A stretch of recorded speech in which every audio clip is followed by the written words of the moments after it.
അമൃത് Veni hair elixir presents daily news പ്രഭാത വാർത്തകൾ powered by Pulimoottil silks KSFE. ഈ ആണുങ്ങൾക്ക് മാത്രം എന്താ ഇത്ര അധികം നെറ്റ് കെയറിലും ഹെയർ ലോസ് ഒക്കെ ഉണ്ടാവണേ? ആണുങ്ങളുടെ ഹെയർ ലോസിന്റെ മേജർ റീസൺസ് തന്നെ ഡിഫറെന്റ് ആണ്.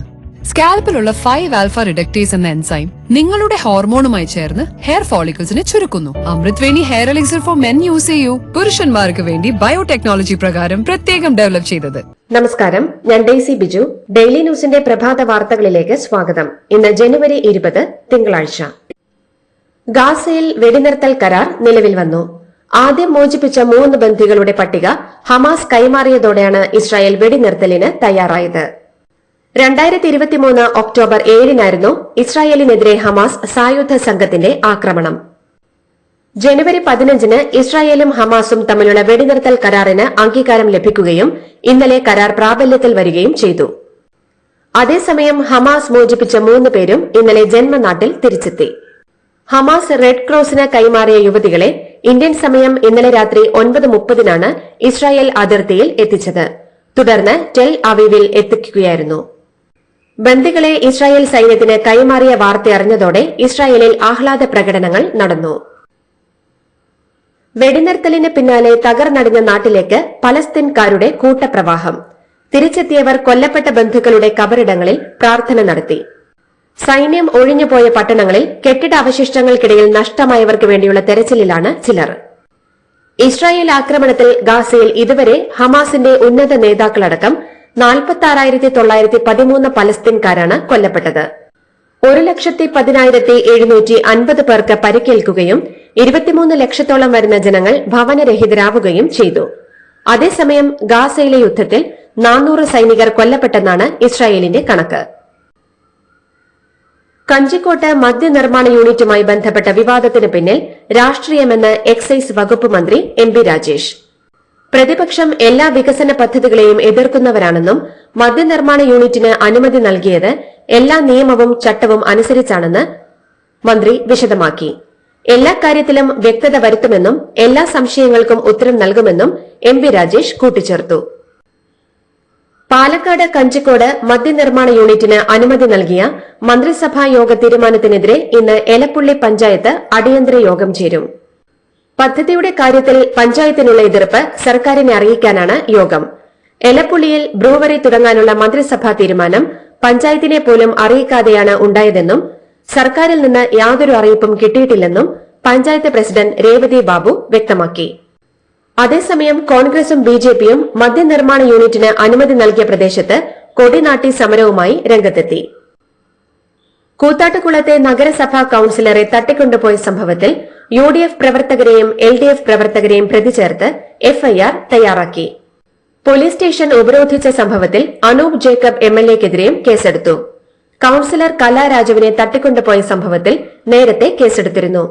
കൌൺസിലറുടെ മൊഴിയുടെ അടിസ്ഥാനത്തിലാകും കേസിന്റെ മുന്നോട്ടുള്ള തുടർ നടപടികളെന്ന് പോലീസ് വ്യക്തമാക്കിയിട്ടുണ്ട്. കൂത്താട്ടുകുളം തട്ടിക്കൊണ്ടുപോകൽ സംഭവത്തിൽ വീഴ്ചയുണ്ടെങ്കിൽ ശക്തമായ നടപടികൾ ഉണ്ടാകുമെന്ന് റൂറൽ SP വൈഭവ് സക്സേന. കലാരാജുവിന്റെ മൊഴി രേഖപ്പെടുത്താൻ അപേക്ഷ നൽകിയിട്ടുണ്ടെന്നും കേസിൽ അറസ്റ്റ് ഉടനുണ്ടാകുമെന്നും SP പറഞ്ഞു.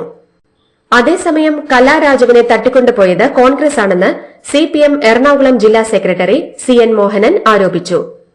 അവിശ്വാസ പ്രമേയത്തിന് 4 ദിവസം മുൻപാണ് കലാരാജുവിനെ കാണാതായതെന്നും കലാരാജു എവിടെയായിരുന്നു എന്ന് വ്യക്തമാക്കട്ടെയെന്നും CN മോഹനൻ പറഞ്ഞു. UDF പ്രവേശനവുമായി ബന്ധപ്പെട്ട് തൃണമൂൽ നേതാവായ PV അൻവർ, കോൺഗ്രസ് ലീഗ് നേതാക്കളായ KC Venugopal, K Sudhakaran, VD Satheesan, PK Kunhalikutty എന്നിവർക്ക് കത്തയച്ചു. തിടുക്കത്തിൽ തീരുമാനം വേണ്ടെന്ന് നേതാക്കൾ പറഞ്ഞിരുന്നെങ്കിലും PV അൻവർ കത്ത് തരട്ടെ, എന്നിട്ട് കൂടിയാലോചിച്ച് തീരുമാനമെടുക്കാം എന്നായിരുന്നു കോൺഗ്രസ് നേതാക്കളുടെ ഇതുവരെയുള്ള നിലപാട്. മുഖ്യമന്ത്രി സ്ഥാനത്തെ ചൊല്ലിയുള്ള പിടിവലിയിൽ KPCC രാഷ്ട്രീയകാര്യ സമിതി യോഗത്തിൽ കോൺഗ്രസ് നേതൃത്വത്തിനെതിരെ രൂക്ഷ വിമർശനം. മുതിർന്ന കോൺഗ്രസ് നേതാവ് PJ കുര്യനാണ് വിമർശനം ആരംഭിച്ചത്.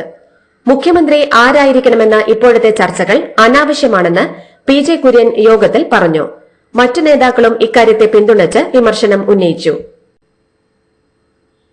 KPCC രാഷ്ട്രീയകാര്യ സമിതിയിൽ പ്രതിപക്ഷ നേതാവ് വി ഡി സതീശനെതിരെ വിമർശനവുമായി AP അനിൽകുമാറും ശൂരനാട് രാജശേഖരനും.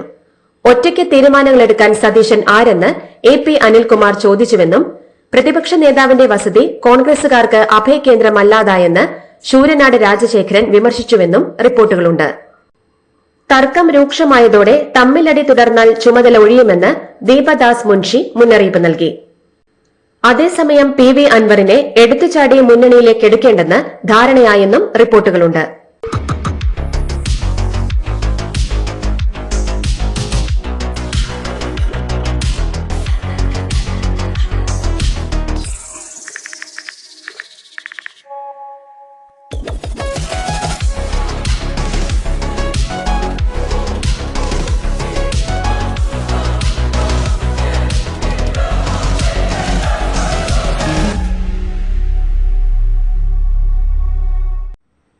കേരളത്തിന്റെ ദുരന്ത സാധ്യതാ മുന്നറിയിപ്പ് സംവിധാനം കവചം ജനുവരി 21-ന് മുഖ്യമന്ത്രി പിണറായി വിജയൻ നാടിന് സമർപ്പിക്കും. ദേശീയ ചുഴലിക്കാറ്റ് പ്രതിരോധ പദ്ധതിയുടെ ഭാഗമായാണ് Kerala warnings crisis and hazards management system തയ്യാറാക്കിയത്. ദേശീയ ദുരന്ത നിവാരണ അതോറിറ്റി, ലോകബാങ്ക് എന്നിവയുടെ സഹായത്തോടെ സംസ്ഥാന ദുരന്ത നിവാരണ അതോറിറ്റിയാണ് മുന്നറിയിപ്പ് സംവിധാനം തയ്യാറാക്കിയത്. യോഗാചാര്യൻ ബാബ രാംദേവിനെതിരെ അറസ്റ്റ് വാറന്റ് പുറപ്പെടുവിച്ച് പാലക്കാട് കോടതി. ഫലസിദ്ധി വാഗ്ദാനം ചെയ്ത് ഔഷധ പരസ്യ നിയമം ലംഘിച്ച കേസിൽ Palakkad judicial first class magistrate കോടതി 2 രാംദേവിനെതിരെ വാറന്റ് പുറപ്പെടുവിച്ചത്. സംസ്ഥാന ഡ്രഗ്സ് കൺട്രോൾ വിഭാഗം രജിസ്റ്റർ ചെയ്ത കേസിലാണ് നടപടി. വ്യവസായി ബോബി ചെമ്മണ്ണൂരിന് കാക്കനാട് ജയിലിൽ വഴിവിട്ട സഹായം നൽകിയ സംഭവത്തിൽ നടപടിക്ക് ശുപാർശ. ജയിൽ DIG P അജയകുമാറിനും സൂപ്രണ്ടിനുമെതിരെ ജയിൽ ADGP റിപ്പോർട്ട് നൽകി. ജീവനക്കാരുടെ മൊഴി രേഖപ്പെടുത്തുകയും CCTV ദൃശ്യങ്ങളും രേഖകളും പരിശോധിക്കുകയും ചെയ്ത ശേഷമാണ് ജയിൽ DIGക്കും സൂപ്രണ്ടിനുമെതിരെ നടപടിക്ക് ജയിൽ ADGP ശുപാർശ ചെയ്തത്. ഗുരുവായൂർ ക്ഷേത്രത്തിൽ ഒരു മാസത്തെ ഭണ്ഡാരം വരവായി 7.5 കോടി രൂപ ലഭിച്ചു. ഇത് റെക്കോർഡാണ്. കഴിഞ്ഞ ജൂണിലാണ് 7 കോടിയിലധികം വരുമാനം ലഭിച്ചത്. സാധാരണ 5 മുതൽ 6 കോടി രൂപയാണ് ഭണ്ഡാരം വരവായി ലഭിക്കാറുള്ളത്. ഇതുകൂടാതെ 3 കിലോ 906 ഗ്രാം സ്വർണവും 25 കിലോ 830 ഗ്രാം വെള്ളിയും ലഭിച്ചു. താമരശ്ശേരിയിൽ മകൻ വെട്ടിക്കൊലപ്പെടുത്തിയ അടിവാരം സ്വദേശി സുബൈദയുടെ മൃതദേഹം സംസ്കരിച്ചു. അടിവാരം ജുമാ മസ്ജിദ് ഖബർസ്ഥാനിൽ ഇന്നലെ വൈകുന്നേരമാണ് സംസ്കാരം നടന്നത്. പണം നൽകാത്തതിനുള്ള പ്രകോപനമാണ് കൊലപാതകത്തിന് കാരണമെന്ന് പോലീസ് പറയുന്നു. തനിക്ക് ജന്മം നൽകിയതിനുള്ള ശിക്ഷയാണ് നടപ്പാക്കിയതെന്നായിരുന്നു പ്രതി ആഷിഖ് നാട്ടുകാരോട് പറഞ്ഞത്. ചേന്ദമംഗലം കൂട്ടക്കൊലക്കേസിലെ പ്രതി ഋതു ജയന്റെ വീട് നാട്ടുകാർ അടിച്ചു തകർത്ത നിലയിൽ. സംഭവത്തിൽ 2 പേരെ പോലീസ് കസ്റ്റഡിയിലെടുത്തു. ഇന്നലെ വൈകിട്ട് 7 മണിയോടെയാണ് സംഭവം. വീടിന്റെ ജനലുകളും കോലായിലെ കോൺക്രീറ്റ് സ്ലാബും കസേരയും അക്രമികൾ അടിച്ചു തകർത്ത നിലയിലാണ് ഉള്ളത്. ട്രെയിനി ഡോക്ടറെ ബലാത്സംഗം ചെയ്ത് കൊലപ്പെടുത്തിയ സംഭവത്തിൽ സഞ്ജയ് റോയി കുറ്റക്കാരനാണെന്ന് തെളിഞ്ഞതോടെ കോടതി വിധിയിൽ പ്രതികരിച്ച് സഞ്ജയുടെ അമ്മയും സഹോദരിയും. തനിക്കും 3 പെൺകുട്ടികളുണ്ടെന്നും ഇരയാക്കപ്പെട്ട പെൺകുട്ടിയുടെ മാതാപിതാക്കളുടെ വേദന എത്രത്തോളമാണെന്ന് തനിക്ക് മനസ്സിലാകുമെന്നും അർഹിക്കുന്ന പരമാവധി ശിക്ഷ തന്നെ മകന് നൽകണമെന്ന് സഞ്ജയുടെ അമ്മയും, സഹോദരൻ ഇത്തരത്തിലുള്ള ക്രൂര പ്രവൃത്തികൾ ചെയ്തെന്ന് ചിന്തിക്കാൻ പോലും തനിക്ക് കഴിയുന്നില്ലെന്ന് സഹോദരി സബിതയും പറഞ്ഞു. ഉത്തർപ്രദേശിലെ പ്രയാഗ്രാജിൽ കുംഭമേളയ്ക്കിടെ ഉണ്ടായ തീപിടുത്തത്തിൽ നിരവധി ടെന്റുകൾ കത്തിനശിച്ചു. തീ നിയന്ത്രണ വിധേയമാക്കിയെന്നും മുതിർന്ന ഉദ്യോഗസ്ഥർ സ്ഥലത്തുണ്ടെന്നും ഉത്തർപ്രദേശ് മുഖ്യമന്ത്രിയുടെ ഓഫീസ് അറിയിച്ചു. തീർത്ഥാടകർക്കായി ഒരുക്കിയ ക്യാമ്പിലെ ഗ്യാസ് സിലിണ്ടറിൽ നിന്നാണ് തീ പടർന്നത്. കുംഭമേള നടക്കുന്ന പ്രയാഗ്രാജിലെ സെക്ടർ 19 ടെന്റുകളിലാണ് തീ പടർന്നത്. ഇതുവരെ ആളപായമൊന്നും റിപ്പോർട്ട് ചെയ്തിട്ടില്ല. നടൻ വിജയ്ക്കെതിരെ വിമർശനവുമായി തമിഴ്നാട് BJP അധ്യക്ഷൻ K. അണ്ണാമലൈ. വിജയിയെ സന്ദർശിക്കാൻ മുൻകൂർ പോലീസ് അനുമതി വാങ്ങണമെന്നുള്ളത് പുതിയ രാഷ്ട്രീയമാണെന്നും ഇങ്ങനെയെങ്കിൽ വിജയ് മുഖ്യമന്ത്രിയായാൽ സാധാരണക്കാർക്ക് എങ്ങനെ പരാതി പറയാനാകുമെന്നും ചെരുപ്പില്ലാതെ ജനങ്ങളുടെ ഇടയിലേക്ക് കാമരാജ് ഇറങ്ങിച്ചെല്ലുന്നതാണ് തമിഴ്നാട് കണ്ടിട്ടുള്ളതെന്നും അണ്ണാമലൈ പറഞ്ഞു. തെരഞ്ഞെടുപ്പ് കഴിഞ്ഞാലും ആം ആദ്മി പാർട്ടിയുമായി സഖ്യമില്ലെന്ന് കോൺഗ്രസ് മുതിർന്ന നേതാവ് അജയ് മാക്കൻ. 10 മണ്ഡലങ്ങൾ കേന്ദ്രീകരിച്ച് രാഹുലിനെയും പ്രിയങ്കയെയും ഇറക്കി കോൺഗ്രസ് പ്രചാരണം ശക്തമാക്കുമെന്നും അദ്ദേഹം പറഞ്ഞു. അതേസമയം കോൺഗ്രസ് BJPയാണ് സഹായിക്കുന്നതെന്ന് ആം ആദ്മി പാർട്ടി ആവർത്തിച്ചു. മോൾക്ക് ബർത്ത്ഡേ ഗിഫ്റ്റ് വാങ്ങണ്ടേ? ഷോപ്പിൽ കൊണ്ടുപോയി ഇഷ്ടമുള്ള വാങ്ങിക്കൊടുക്കാം. അപ്പൊ ഏട്ടൻ വരുന്നുണ്ടോ? ഗിഫ്റ്റ് കാർഡ് വരും. അതെ, ഓരോ ചിട്ടിയിലും ഒരാൾക്ക് 5000 രൂപയുടെ ഗിഫ്റ്റ് കാർഡ് സമ്മാനം. മെഗാ സമ്മാനമാണെങ്കിലോ പുതുപുത്തൻ ബെൻസ് കാർ. രണ്ടാം സമ്മാനം ഇന്നോവ ക്രിസ്റ്റ, അതും 17 ഇത്തവണ സമ്മാനങ്ങളുടെ നക്ഷത്ര തിളക്കവുമായി KSFE ഗാലക്സി ചിട്ടികൾ. അസമത്വത്തിനെതിരായുള്ള പോരാട്ടത്തിൽ വെള്ള ടീഷർട്ട് ധരിച്ചുള്ള പ്രചാരണത്തിന് ആഹ്വാനം നൽകി രാഹുൽ ഗാന്ധി. സർക്കാർ ചില വ്യവസായികളെ മാത്രം സഹായിക്കുന്നതിന് എതിരെ രാജ്യത്തെ പരമാവധി യുവാക്കളും തൊഴിലാളികളും വെള്ള ടീഷർട്ട് ധരിച്ച് അസമത്വത്തിനെതിരായ മുന്നേറ്റത്തിൽ പങ്കുചേരണമെന്നും രാഹുൽ ഗാന്ധി അഭ്യർത്ഥിച്ചു. പ്രചാരണത്തിൽ പങ്കുചേരാനായി വെബ്സൈറ്റും തയ്യാറാക്കിയിട്ടുണ്ട്. ഭരണകൂടത്തിനെതിരായി പോരാടുകയാണെന്ന രാഹുൽ ഗാന്ധിയുടെ പരാമർശത്തിനെതിരെ FIR രജിസ്റ്റർ ചെയ്തു. അസമിലെ ഗുവാഹത്തിയിലുള്ള പാൻ ബസാർ പോലീസ് സ്റ്റേഷനിലാണ് മോൻജിത് ചോട്ടിയ എന്നയാളുടെ പരാതിയിൽ കേസെടുത്തിരിക്കുന്നത്. രാഹുലിന്റെ പരാമർശം രാജ്യസുരക്ഷയ്ക്ക് ഭീഷണിയാണെന്ന് പരാതിയിൽ പറയുന്നു. തെരഞ്ഞെടുപ്പുകളിൽ തുടർച്ചയായി പരാജയപ്പെടുന്നതിനുള്ള നിരാശയാണ് രാഹുൽ പങ്കുവയ്ക്കുന്നതെന്നും എന്നാൽ ഭരണകൂടത്തിനെതിരെയുള്ള യുദ്ധപ്രഖ്യാപനമാണിതെന്നും പരാതിയിലുണ്ട്. ബോളിവുഡ് താരം സെയ്ഫ് അലി ഖാനെ കുത്തി പരിക്കേൽപ്പിച്ചത് മുഹമ്മദ് ഷെരീഫുൾ ഇസ്ലാം ഷെഹസാദ് എന്ന ബംഗ്ലാദേശി പൌരൻ.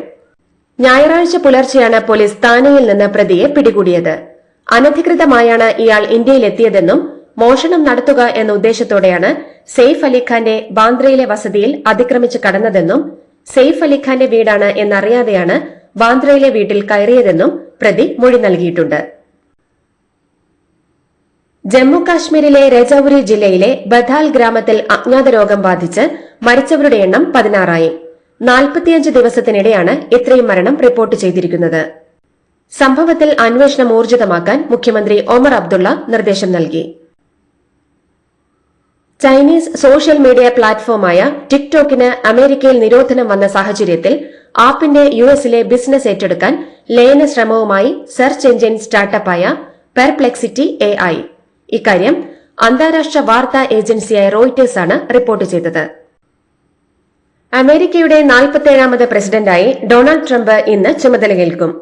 തെരഞ്ഞെടുപ്പിൽ ഡെമോക്രാറ്റിക് സ്ഥാനാർത്ഥി കമല ഹാരിസിനെ തോൽപ്പിച്ചാണ് ട്രംപ് രണ്ടാം തവണയും പ്രസിഡന്റായത്. കാലാവസ്ഥ കണക്കിലെടുത്ത് ഡൊണാൾഡ് ട്രംപിന്റെ സ്ഥാനാരോഹണ ചടങ്ങുകൾ ക്യാപിറ്റോൾ മന്ദിരത്തിനകത്തേക്ക് മാറ്റി. വാഷിംഗ്ടണിൽ ആർക്ടിക് സമാനമായ ശൈത്യത്തിനുള്ള സാധ്യത കണക്കിലെടുത്താണ് അസാധാരണ നടപടി. ഗാസയിൽ വെടിനിർത്തൽ കരാർ പ്രാബല്യത്തിൽ വന്നതിന് പിന്നാലെ ഇസ്രായേൽ സുരക്ഷാ മന്ത്രി ഇറ്റാമാർ ബെൻഗ്വിർ രാജിവെച്ചു. ഒട്സ്മ യഹൂദിത് പാർട്ടി നേതാവാണ് രാജിവെച്ച ഇറ്റാമാർ. വെടിനിർത്തൽ കരാർ ഹമാസിന് മുന്നിലുള്ള കീഴടങ്ങലാണെന്ന് ആരോപിച്ചായിരുന്നു രാജി. സഞ്ജു സാംസണിനെ വിജയ് ഹസാരെ ടൂർണമെന്റിൽ നിന്ന് ഒഴിവാക്കാൻ നേരത്തെ തീരുമാനമായിരുന്നുവെന്നും അതിന് പിന്നിൽ ആരാണെന്ന് തനിക്കറിയാമെന്നും പിതാവ് സാംസൺ വിശ്വനാഥ്. സഞ്ജു മാത്രമല്ല വിജയ് ഹസാരെ ക്യാമ്പിൽ പങ്കെടുക്കാതിരുന്നതെന്നും വേറെയും താരങ്ങളുണ്ടെന്നും എന്നാൽ അവരെല്ലാം വിജയ് ഹസാരെ കളിച്ചുവെന്നും സാംസൺ പറഞ്ഞു. ചില കാരണങ്ങൾ കണ്ടെത്തി അവർ സഞ്ജുവിനെ കളിപ്പിക്കില്ലെന്ന് ക്യാമ്പിന് മുൻപേ താൻ അറിഞ്ഞിരുന്നുവെന്നും സാംസൺ വിശ്വനാഥ് വ്യക്തമാക്കി. പ്രഥമ വനിതാ ഖോ ലോകകപ്പ് സ്വന്തമാക്കി ഇന്ത്യ. ഫൈനലിൽ നേപ്പാളിനെ 78-40 പരാജയപ്പെടുത്തി ആധികാരികമായാണ് ഇന്ത്യയുടെ കിരീട നേട്ടം. ആക്രമണത്തിലും പ്രതിരോധത്തിലും മികച്ച പ്രകടനമാണ് ഇന്ത്യ പുറത്തെടുത്തത്. ജാവലിൻ ത്രോയിൽ 2 തവണ ഒളിമ്പിക്സ് മെഡൽ നേടി ഇന്ത്യയുടെ അഭിമാന താരമായ നീരജ് ചോപ്ര വിവാഹിതനായി. ടെന്നീസ് താരം ഹിമാനി മോറാണ് വധു. അടുത്ത ബന്ധുക്കൾ മാത്രം പങ്കെടുത്ത വിവാഹ ചിത്രം നീരജ് ചോപ്ര തന്നെയാണ് സോഷ്യൽ മീഡിയയിൽ പങ്കുവച്ചത്. ഇതോടുകൂടി ഡെയിലി ന്യൂസിന്റെ ഇന്നത്തെ പ്രഭാത വാർത്തകൾ സമാപിക്കുന്നു. ഡെയിലി ന്യൂസിന് വേണ്ടി വാർത്തകൾ വായിച്ചത് ഡെയ്സി ബിജു. ഡെയിലി ന്യൂസ് ലൈവ്.in വാർത്തകൾ വിരൽ തുമ്പിൽ.